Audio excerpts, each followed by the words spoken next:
Bonjour à tous, bienvenue dans Smart Tech. Vous nous regardez, on est en direct sur la chaîne Bismart. C'est l'heure et le rendez-vous du grand débrief de l'actu tech. Je vous présente les sujets et les commentateurs juste après notre jingle. C'est parti pour le grand débrief de la tech. Aujourd'hui, autour de la table, nous avons des personnes qui sont venues à vélo, en trottinette, qui ont bravé la grève. Merci beaucoup à tous les trois. Jean-Christophe Le Toquin, cofondateur de Stiza, réseau mondial de lutte contre la violence sexuelle par l'image. Merci beaucoup d'avoir fait tout ce chemin jusqu'au studio de Smart Tech. Alain Staron, merci aussi, fondateur et PDG d'Artifil, je le répète, notre disrupteur préféré. Merci Alain également de nous avoir rejoints. Et Nosim Doc, qui est nouveau dans l'exercice du débrief.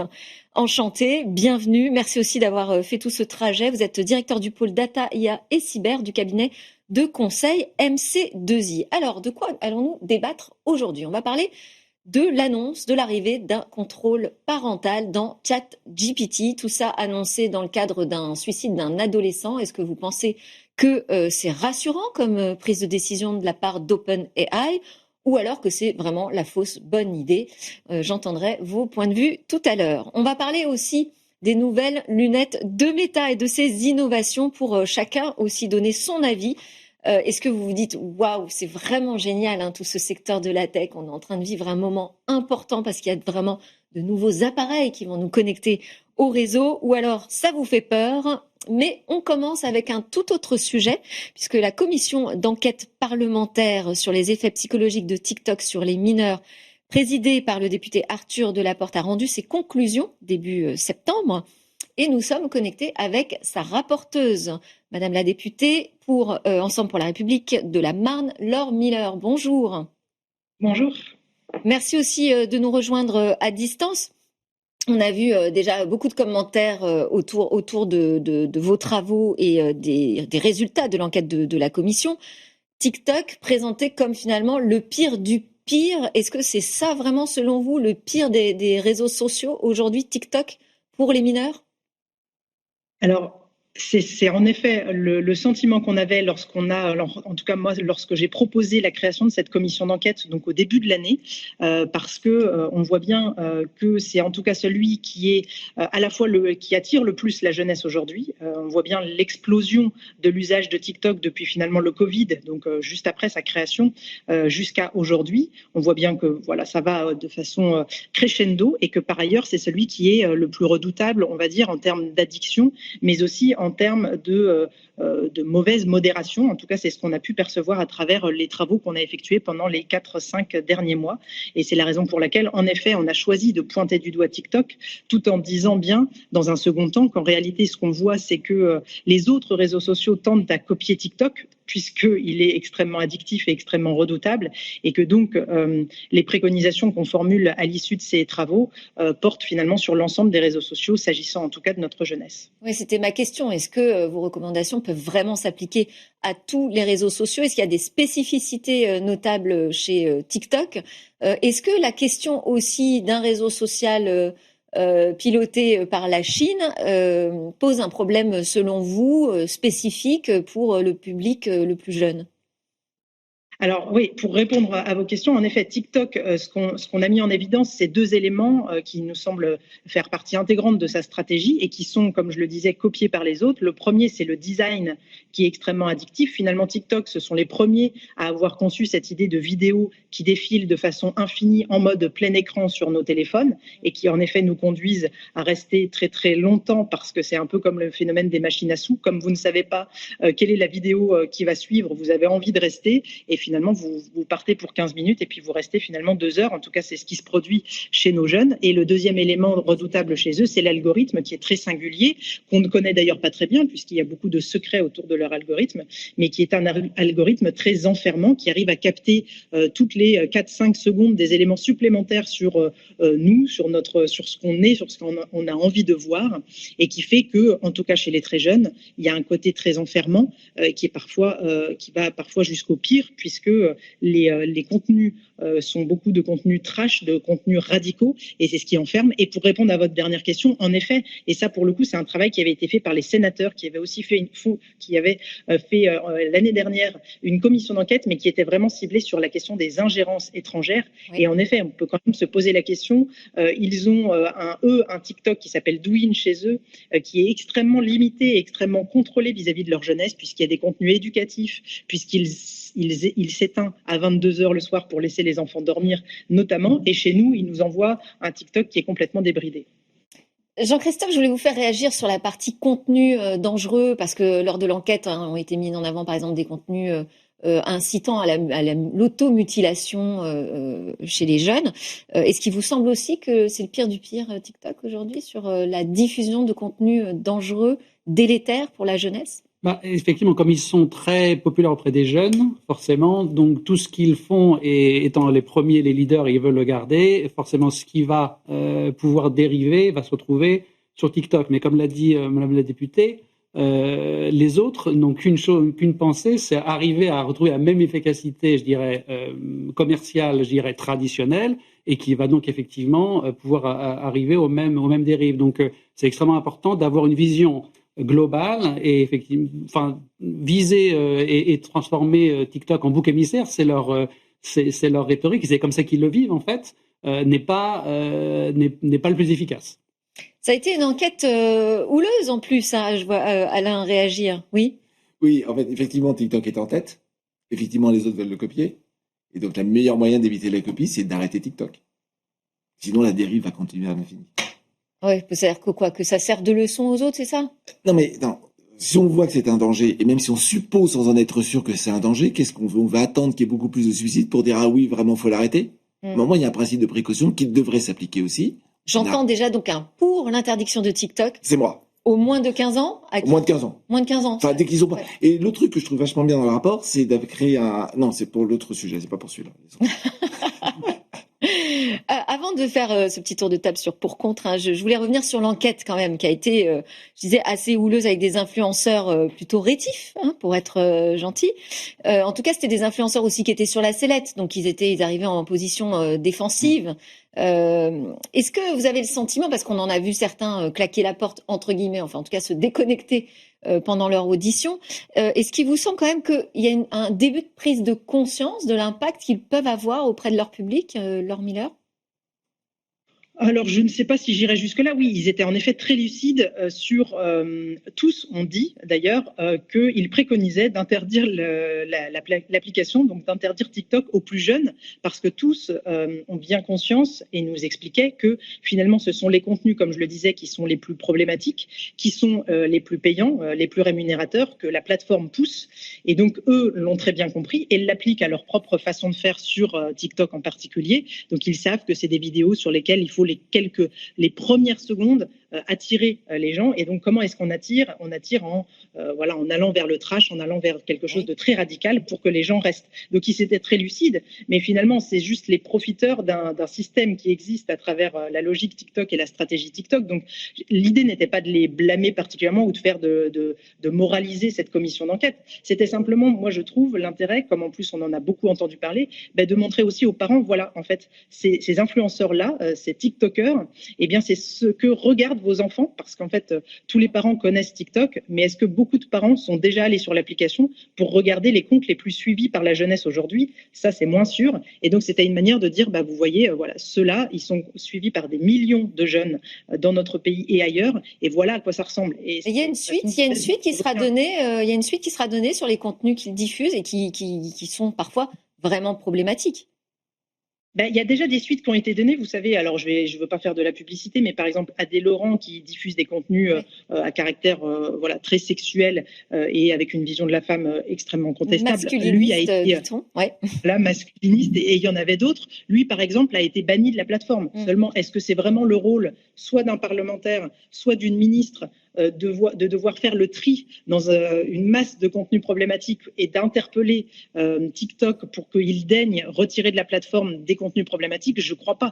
Donc ça montre justement qu'il y a un vrai problème structurel et que TikTok ne fait pas l'effort et n'a pas une modération satisfaisante dans les contenus qu'il diffuse et qu'il le fait sciemment, parce qu'en fait, ce sont des contenus qui lui rapportent de l'argent. Nossim, Oui.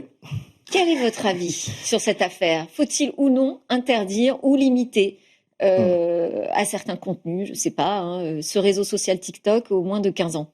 Je vais dire quelque chose qui est un petit peu contre nature pour moi, parce que je suis un professionnel du numérique et un passionné du numérique. Je vais dire oui, par le principe de précaution que j'ai déjà entendu. Oui, et chez moi, il n'est pas autorisé par mes enfants.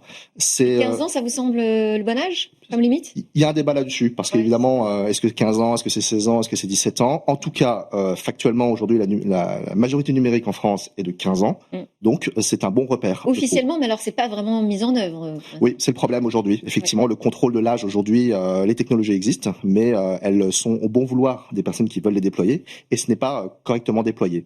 Je dirais, sur un principe de précaution, non, il faut l'interdire, mais je dirais que ce n'est pas suffisant. Il y a toutes les propositions qu'a fait Madame la députée, qui sont la sensibilisation, le fait d'en parler. Ça, c'est très important, parce qu'il faut que les parents et les jeunes comprennent en fait l'impact. C'est pour moi un travail de fond. Mais effectivement, à très court terme, c'est un produit qui peut être nocif. Jean-Christophe, pour ou contre l'interdiction de TikTok aux moins de 15 ans? Nous, on n'a pas de. Enfin, je pense qu'il est surtout pour collecter l'information. Je pense que ce qui est important et ce qui est presque abordé dans le rapport et pas tout à fait, c'est essentiel d'arriver à faire cette remontée de terrain qui a été faite par la Commission, venant des associations, des signataires de confiance, des experts. Et aujourd'hui, je crois qu'on ne comprend pas assez l'importance que cette information de terrain remonte vers les autorités et vers le politique français, en fait, pour qu'on sache dire. Parce qu'en fait, les plateformes, elles sont noyées par l'information, par leur propre information.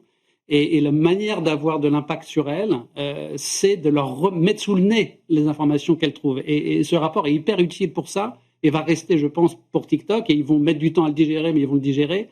C'est qu'elle met sous leur nez ce qu'ils ne veulent pas forcément voir parce qu'il y a des priorités de business, de concurrence, etc. Et ils les obliger à traiter chaque cas, finalement. Oui, et puis de construire un système où on va pouvoir comprendre le terrain, ce que voient les parents, les enfants, et d'amener cette réalité devant la collectivité.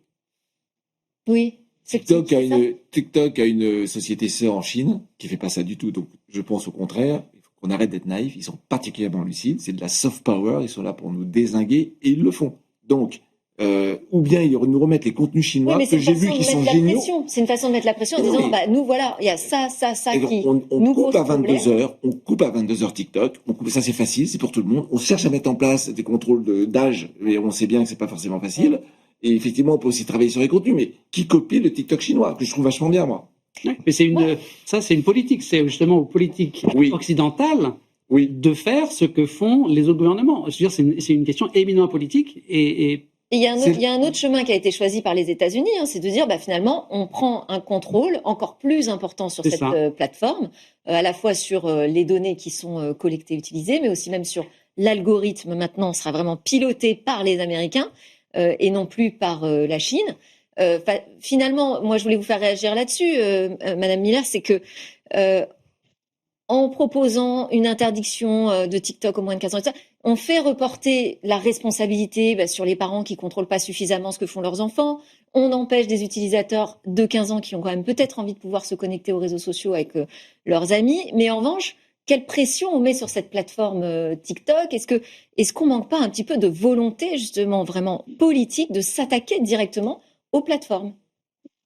Mais je pense qu'on peut et on doit d'ailleurs sur ce sujet mener plusieurs combats de front. C'est-à-dire le fait d'interdire demain la plateforme pour les moins de 15 ans et toutes les plateformes de réseaux sociaux pour les moins de 15 ans, c'est, comme plusieurs l'ont dit sur le plateau, un principe de précaution et de protection de notre jeunesse. C'est-à-dire on sait qu'à court terme, ça nous permet d'éviter qu'il y ait d'autres drames et d'éviter que nos jeunes soient, encore une fois, biberonnés à des contenus qui sont pour beaucoup nocifs et qui ne leur font pas du bien. Et en revanche, ça ne doit pas nous exonérer, vous avez raison, d'un combat à plus large échelle, mais qui prend un petit peu plus de temps, il faut bien le dire, à l'échelle de l'Union européenne, qui est en effet d'imposer un pluralisme algorithmique qui est évidemment essentiel, on le voit bien, de reprendre la main en effet sur ces, pas forcément sur ces plateformes, mais de nous créer aussi des plateformes, des réseaux sociaux éthiques qui seraient on pourrait interdire occidentale, d'origine de l'Union européenne. On pourrait interdire le scroll infini, Madame la députée par exemple, on pourrait décider que c'est une pratique que l'on ne tolère pas sur les réseaux sociaux.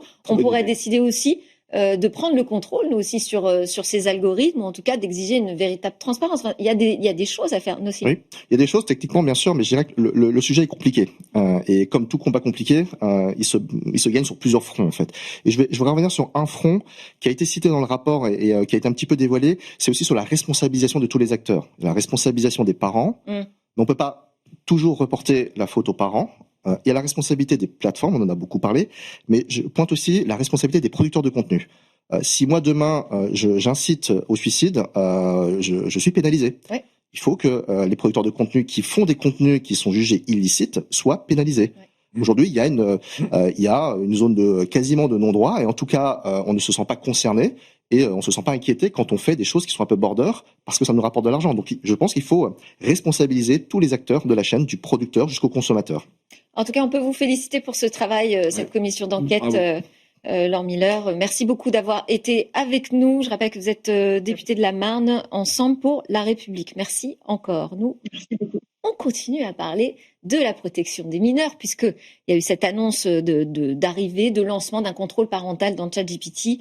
OpenAI a pris cette décision à la suite d'une affaire dramatique, le suicide d'un jeune de 16 ans aux États-Unis, dont les parents accusent ChatGPT en fait de l'avoir encouragé dans sa dépression et jusqu'à l'acte fatal.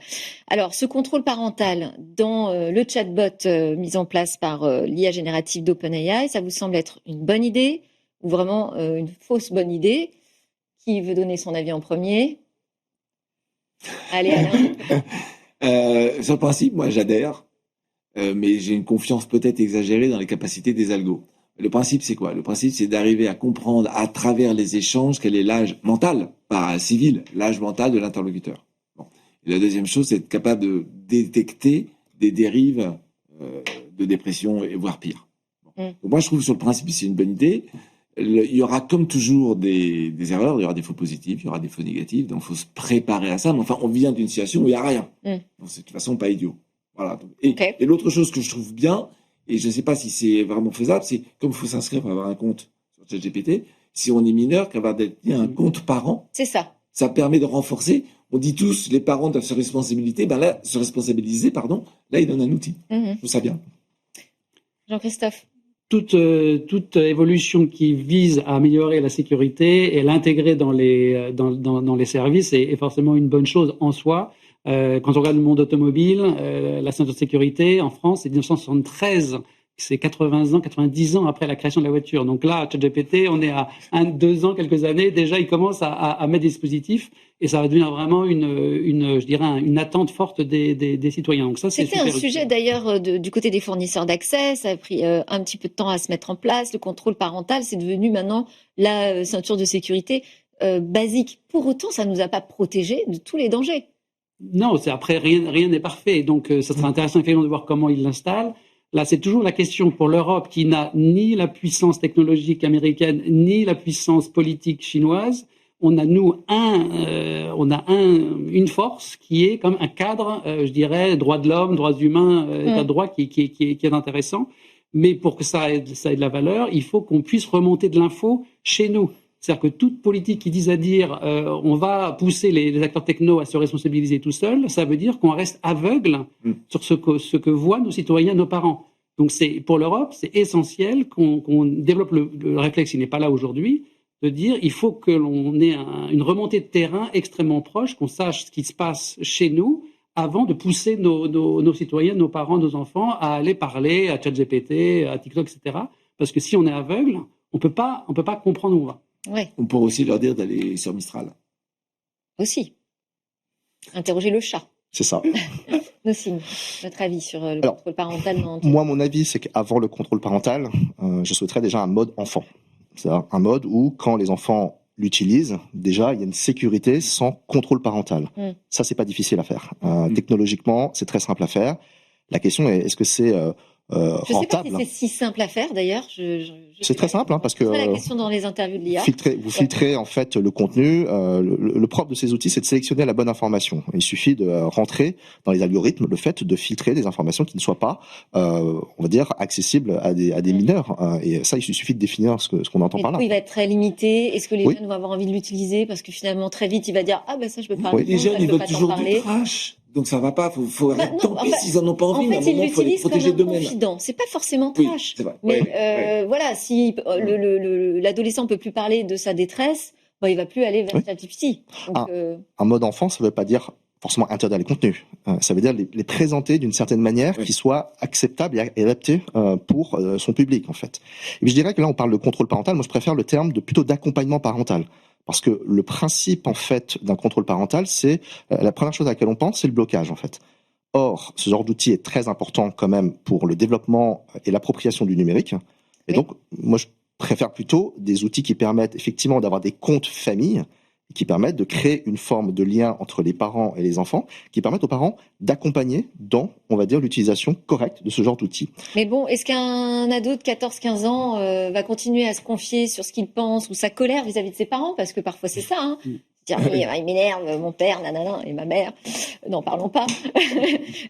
S'il sait que justement il partage son compte avec ses parents, enfin, je veux dire, est-ce que ça a un sens véritablement pour moi? Je m'interroge sur le sens, l'utilité de ce contrôle parental dans un chatbot qui est utilisé par les jeunes visiblement pour se confier, trouver, tiens, comment je vais aller séduire machine.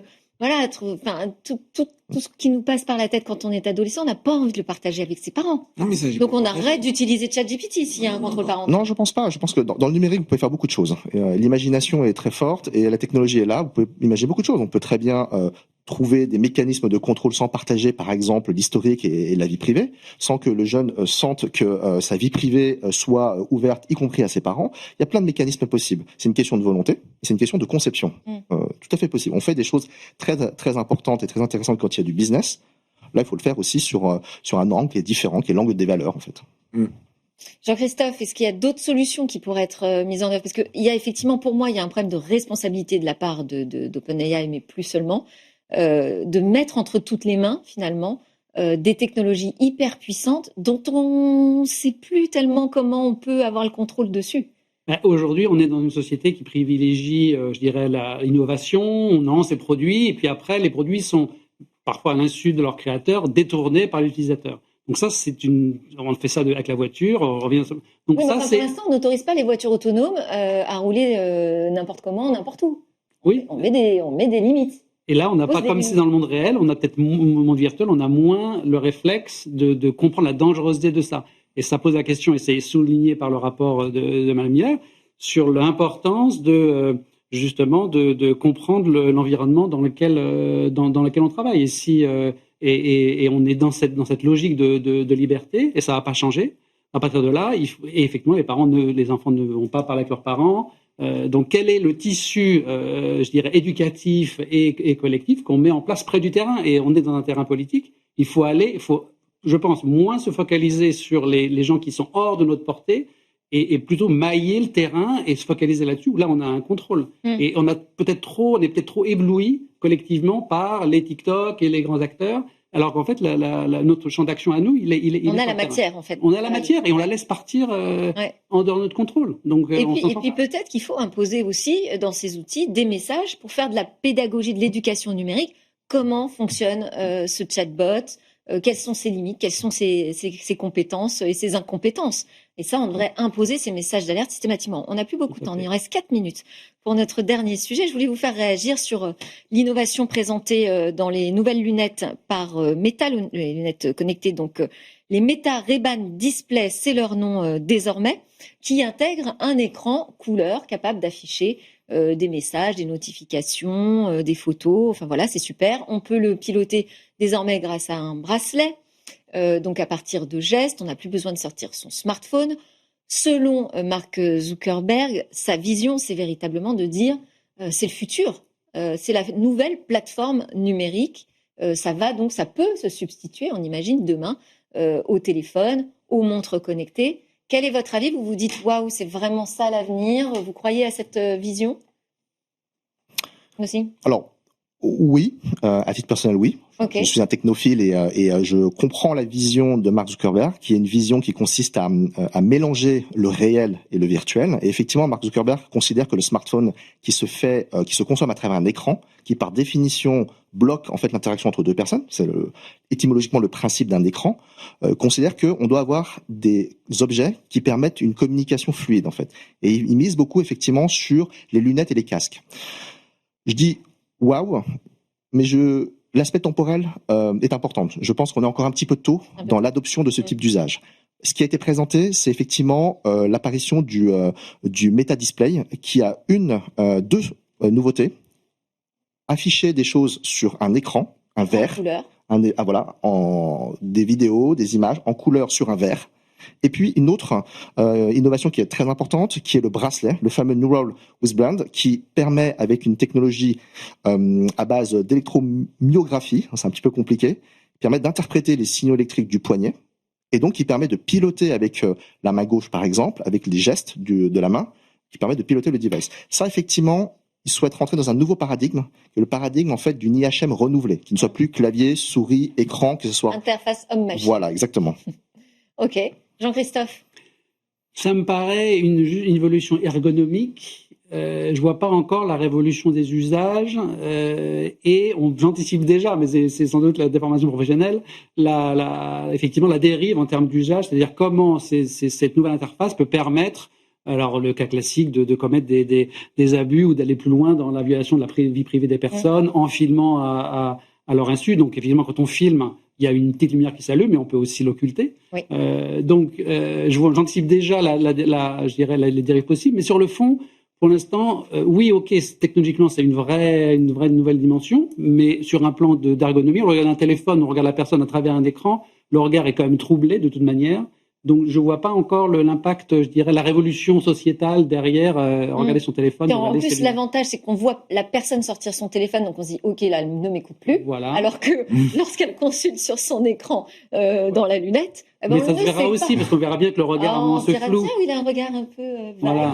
Donc ça va aboutir au même résultat. Ça va transformer quand même nos relations sociales, ça, c'est évident. Alain, le disrupteur, il trouve ça génial, forcément, non? Moi, je dis que c'est évident de la part de plateformes. Leur objectif, c'est quoi? C'est d'augmenter leur audience. Point. Donc, on peut imaginer toutes les technos du monde. Leur objectif premier, c'est pas de révolutionner les usages. Leur objectif premier, c'est d'augmenter le taux d'addiction, d'adhérence, de fidélité à leur plateforme. Et ça, c'est très embêtant.